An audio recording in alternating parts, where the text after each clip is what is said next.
Alright, Scrafters, it is on. I've been looking forward to this one. It's Habitation Station, and it is extra MS, that's CrimsonTide, versus GreyRavon.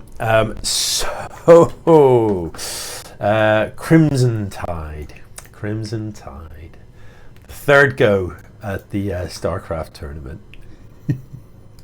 This time as Terran, which I know she doesn't like. Will she get past this? Will she get past this second round? I'm trying to remember how far she got last year. Was it quarterfinal stage? I can't quite remember. Was it round of eight? It could have been.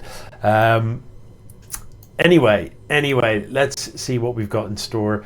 GreyRavon sending Overlord across the map here. Habitation Station, a slightly unusual map. I mean, unusual is a bit strong, but the spawning locations are in top left and top right, rather than diagonally opposite, which always means that a map is very prone to being split down the center. Often means that you're closer to your opponent by air than you would normally be. Has got this interesting stuff that looks very much like some sort of impaled ultralisk, or maybe it's some sort of having some experimentation done on it or something by nefarious Protosses, or I don't know what's happening there. Anyway, let's see what these players are going to crack out for us. Both just opening pretty standard. Is that a gap? That's a gap. Isn't that a gap? I'm not mad, am I? Surely that's a gap. That doesn't look snug. I think that's a gap. I wonder, will that gap become a problem? We shall see. Okay, so interesting. Reactor coming down straight away. Yeah, it was a gap by the looks. Is it still a gap? I feel like that's still a gap. It's totally a gap. Crimson.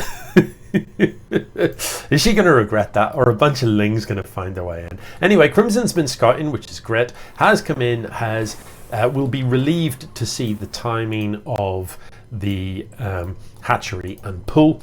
Knows that it is hatch first, not pull first, and there isn't going to be a big flood of Lings coming to discover this gap. Expo time in for Crimson, pretty normal single gas build. With the reactor though, single racked reactor means we're a long way from any tech, because there's no tech lab to swap anything onto or anything like that. Is this the second barracks coming down? No factory in production to swap onto the reactor either. So I'm not really sure what Crimson is going for here. This spine crawler is very nervy. Just the blind spine crawler drop seems a little odd. I don't know, is that just nerves? Has GreyRavon in some way caught wind of something coming that she doesn't like the look of? Not entirely sure. The wall off at the front here, I'm not sure if I like it against Terran. If you're playing against Zerg, absolutely love this. Building a wall that you can, with a single gap that you can block with a queen. It just stops Ling run-bys, bending run-bys, what have you, and is a very, very sensible way to play. Against Terran, I like it less, because if a Terran push comes, it does mean that siege tanks on the low ground here can siege up, and your units have to file through this small gap if you want to break out of it. And if you don't break out of it, the medevac's given sight up the ramp. The siege tanks will wreck a lot of your tech buildings. So I'm not sure I like it in a game against Terran. I'm not. I think given what I've just said, I think I don't like it. So single gas still for extra MS, and a partial wall off here that I do like against Zerg for sure. On the worker count, GreyRavon with a pretty substantial lead, and no pressure has been applied. Not really any army worth talking about for GreyRavon. If we look at the units tab on the map, we've got 3 queens and nothing else really. And by really, I mean nothing else. Compared to the 10 Marines, 1 Marauder on Crimson's side of the map. So, you know, if Crimson pushes across right now, she could at least possibly force a cancel, because queens are pretty slow to come down, and possibly snipe a queen or two, and definitely be pretty annoying. At worst, force units.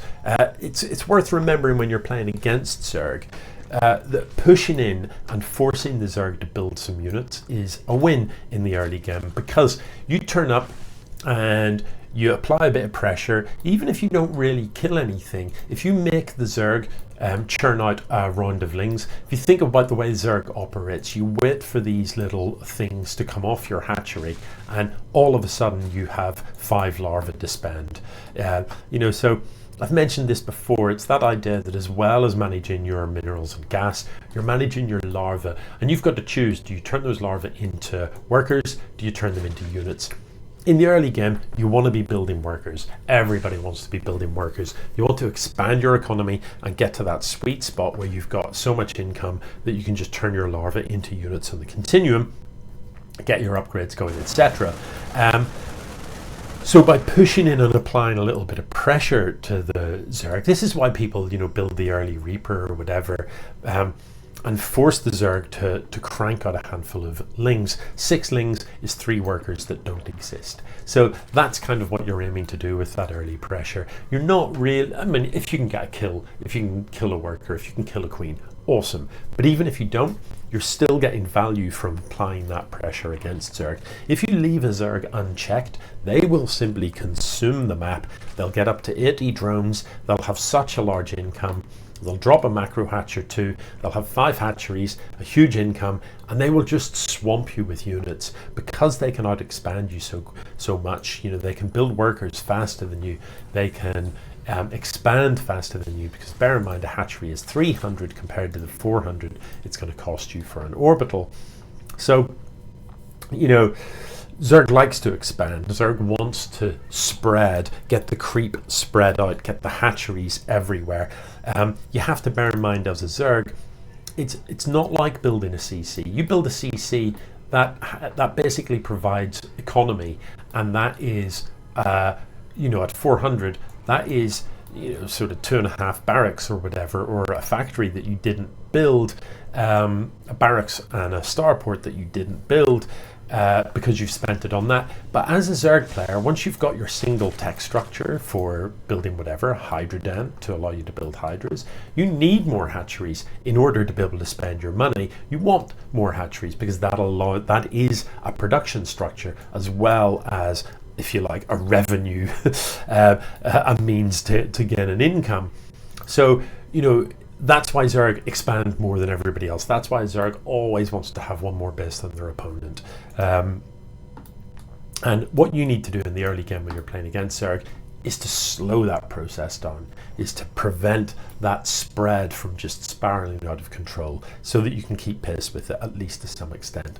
As it goes, 71 workers to 46 is not ideal. So if we look at the income tab, I always forget that you can just see the incomes here. But anyway, I like the little bars. If we look at the income tab, GreyRavon comfortably ahead.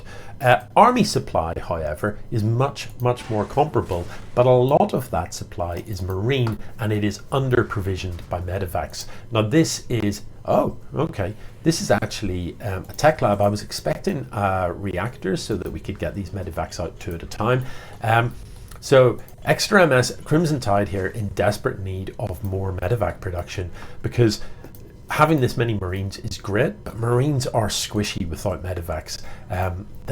They just are 55 health. They're light units. They die fast, and you've got to have those medevacs, especially if you're going to be cranking out the stim button. If you're going to be cracking out the stim button, rather, you've got to have that medevac support. Now, with that said, the siege tank count is up to 3 at the 9-minute mark. You maybe want a little bit more than that for sure. But the production tab is healthy. We are building, okay.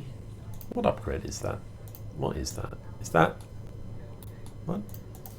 Is that the cyclone upgrade for cyclone speed or something? What is that? Surely that's a cyclone upgrade and there's only 2 cyclones here. Not sure about that. Anyway, the tank count is becoming healthy, and this is a very Hydra dense army. Hydras are weak to splash. I mean, as our Marines, Hydras count as light units. They are weak to splash. They have a lot of damage output. They can focus stuff down quickly, a reasonable amount of range, etc. But there are not that many roaches here. Look, there's only like 6-7 roaches. So GreyRavon with 7 roaches, but 40 Hydras. Okay, that is quite a lot of Hydra. Hydras will not trade efficiently against this, but with only 1 medevac on the map, only a single medevac, with these tanks sieged up, I don't know. The army supply is beginning to tip a little bit too violently. Has there been any pressure applied whatsoever? I'm inclined to say no. As far as I have seen, unless I missed something radical on the minimap, CrimsonTide hasn't been in her opponent's base at all, and actually has no concept of just how far the creep has spread even. Crimson has, this is, I don't know what really I'm seeing here, because this seems like very, very cagey play, to be honest, from both players. You know, GreyRavon has sent in the odd roach just to kind of walk in and die. I think a ling is the better purpose, the better tool for that job. You know, get a couple of lings, try and run them into the back of your opponent's base and see what kills them. Comes across here hoping to snipe 4th, but there is no 4th, which, yeah, so this attack angle, this planetary is going to help out a lot. So this is going to buy enough time. If we get a repair off in this planetary will, oh, but they're not repairing. Oh, so the planetary just goes down pretty much for free. It's done some damage. The tanks siege up a little bit slowly at the back. GreyRavon's going to move in, focus down these tanks, and once the tanks are gone, is there enough here to kill the Hydras? This trade has been substantially less than efficient, but look, the medevac can only heal 1 Marine at a time. So, you know, the Marine count is falling fast, but my goodness, a lot of Hydras have died. A lot of Hydras. If we look at the units lost tab, you can see just how inefficient trading against siege tanks with Hydras is. They just get a Muller in. However, there were a terrifying amount of them. GreyRavon came across the map essentially maxed out. Has lost that army, but she can remax so quickly. This time it's a round of roaches, and I like that. If there'd have been more roaches in the mix previously, I think that army just would have crushed. The roaches just, you know, they're like neutrons in a nucleus. They just space out the Hydras and they soak up some of that splash damage. They mean your Hydras just don't die as quickly. Ideally, you put your roaches at the front. They've got the shorter range, and it means they're taking the fire from the Marines. But even if you haven't done that, just having them randomly assorted in amongst the Hydras helps absorb some splash damage. What you absolutely don't want is them at the back, though. That is like the worst place for the roaches, because the Hydras outrange them, so the Hydras will stop and shoot before the roaches are firing. And this is about as horrible an engage as you could possibly see. But it just doesn't matter. It's 116 army supply to like 28 now. It just doesn't matter. GreyRavon at this point can just A-click for the win. You know, and if we look at the production, if we look at the production tab, well, she's actually spreading creep at present, and that's kind of fine. She's still at 191 supply. Yeah, it is GG in a game that honestly was not as eventful as I was hoping.